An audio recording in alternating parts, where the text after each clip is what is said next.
Aujourd'hui, nous parlons du désherbage électrique. Pourquoi s'intéresser au désherbage électrique? Eh bien, c'est une méthode de désherbage alternative au désherbage chimique qui a l'avantage de ne pas avoir à travailler le sol. Si on ne travaille pas le sol, on prend aussi beaucoup moins de risques par rapport aux blessures sur les pieds de vigne et on conserve un cavaillon à plat, ce qui est confortable pour les éventuels travailleurs manuels dans les vignes. Alors on va regarder comment ça fonctionne.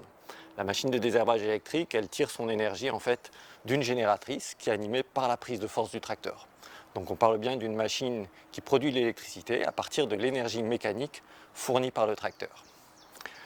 Pour désherber, il faut appliquer un courant électrique sur les mauvaises herbes. Donc la machine est équipée de plusieurs électrodes, des électrodes fixes qui restent sur le côté du cavaillon, dans l'interrang, et des électrodes mobiles qui passent entre les ceps de vigne. Les arcs électriques ont lieu entre ces électrodes fixes et l'électrode mobile. Donc ça permet de travailler un demi-cavaillon de chaque côté.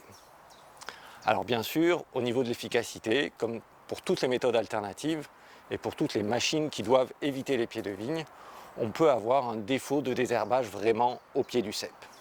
Mais encore une fois, ça dépend de l'état initial du sol et sur un sol parfaitement plat, on a une efficacité tout à fait acceptable. En parlant d'efficacité, quels sont les facteurs qui influencent le désherbage électrique? Tout d'abord, la quantité d'herbe et la hauteur de celle-ci.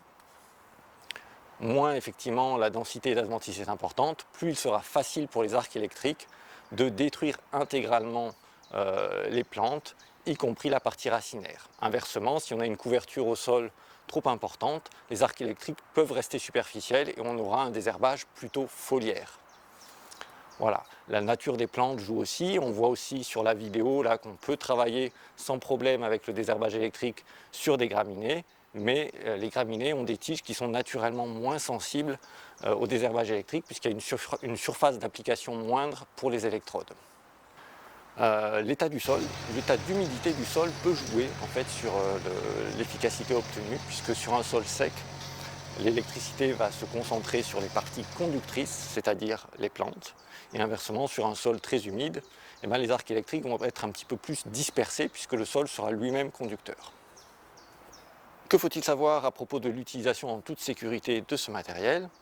Eh bien, il y a quand même des voltages très importants qui sont en jeu, donc il peut y avoir un effet de sol, ce que les spécialistes de l'électricité appellent un effet de sol, qui crée un risque pour les utilisateurs qui seraient trop proches de la machine. Les opérateurs qui seraient autour de la machine doivent respecter une distance de sécurité de minimum 3 mètres, ne pas toucher non plus les éléments du palissage du vignoble pour éviter toute transmission de choc électrique.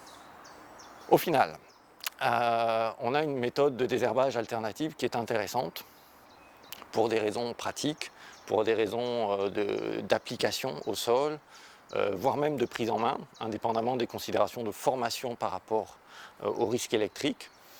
C'est plus facile à utiliser qu'une paire d'intercepts. En revanche, pour avoir une bonne efficacité, il y a quand même des fenêtres d'intervention bien précises à respecter. Et puis, vous le voyez sur la vidéo, il y a aussi une vitesse d'application qui n'est pas très élevée pour avoir le temps justement d'appliquer l'électricité correctement et d'avoir une bonne efficacité. Et donc ça joue forcément sur les consommations énergétiques associées à cette méthode de désherbage.